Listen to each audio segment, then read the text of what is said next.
Yo, what's going on? Drew from Stakic Kinesiology. In this series, we're going to talk about Nikola Stakic's sprint mechanics. Specifically, 3 things: his strengths and weaknesses, why he might be running the way he's running, and how we're going to get him running faster than he already is.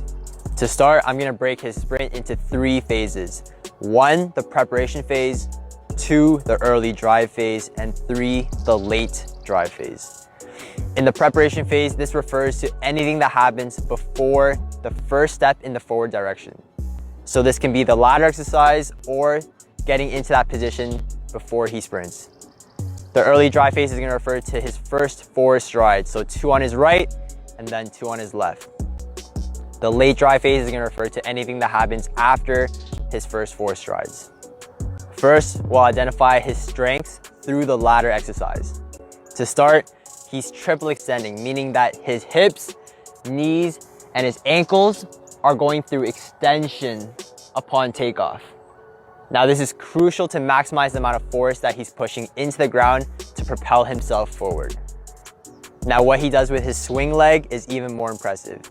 While he triple extends and stays stiff on his stance leg, his swing leg is powerfully yet swiftly driving forward. Now, this is worth noting, as this is a very difficult movement to coordinate. Most athletes will stay stiff on both sides, almost as if they're waddling. Stakic, however, he triple extends and stays straight on his stance leg while swiftly driving his swing leg. This mimics how to run efficiently. As evidence that he's doing this well, and as evidence that he has good leg strength, he's getting height through every step in the ladder exercise. Now, as he approaches the end of the ladder exercise and begins to transition into his sprint, he does a good job of leaning forward at the ankles and not at the hips. This is what I mean.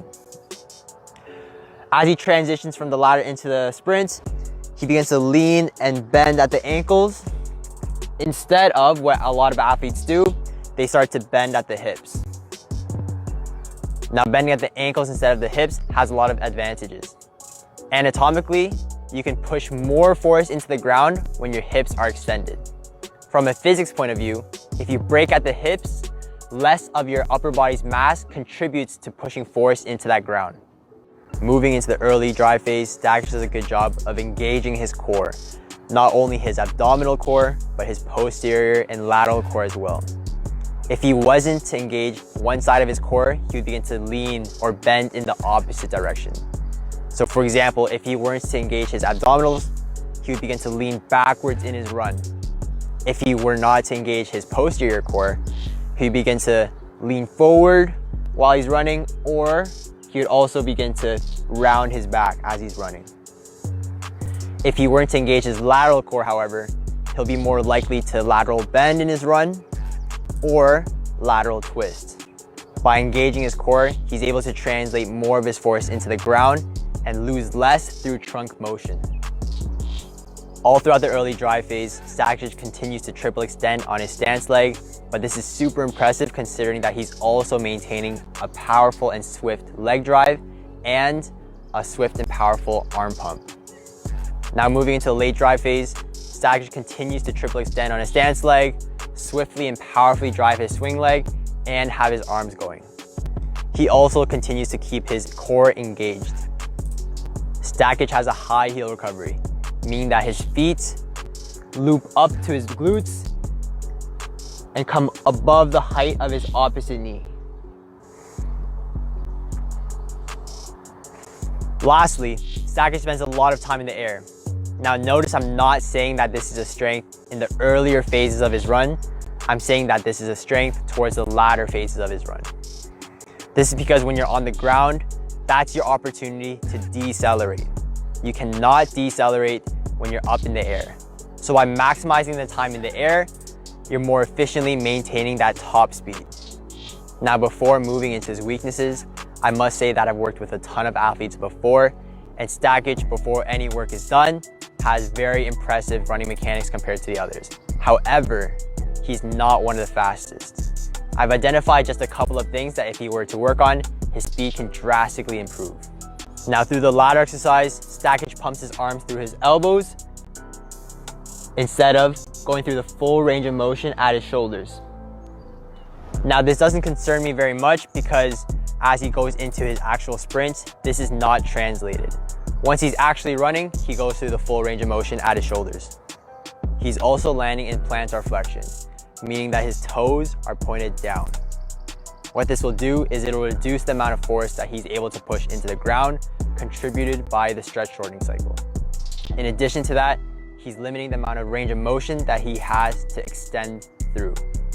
Now, moving into Stakic's weaknesses in the early drive phase, starting top to bottom, his head is facing up. What this does is it causes a break in his neck, not allowing his head's mass to contribute to pushing force into the ground. Now, this may not seem significant, but what it leads to is very significant. By having his head face up, his body will begin to follow his head and stand upright as well.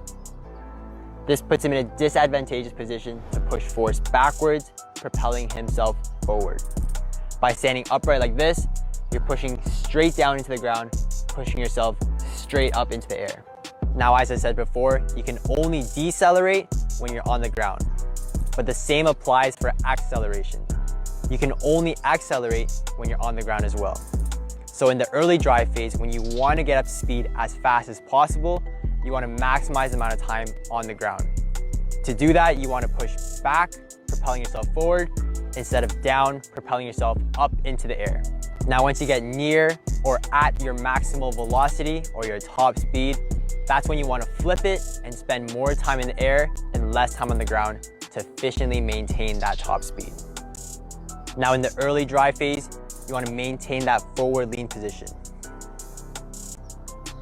Instead of having a high heel recovery and placing your feet too far ahead of your hips, during the early drive phase, you want to be gliding your feet across the floor and stabbing it behind you to most efficiently get up to speed. But by standing straight up, you're going to begin cycling too early, which is good for maintaining speed, but not for acceleration. Once again, Stakic's mechanics are already very impressive, but with essentially just one tweak, his body's forward lean, we can easily improve his sprint speed. This was Stakic Sprint Mechanics results. Thank you.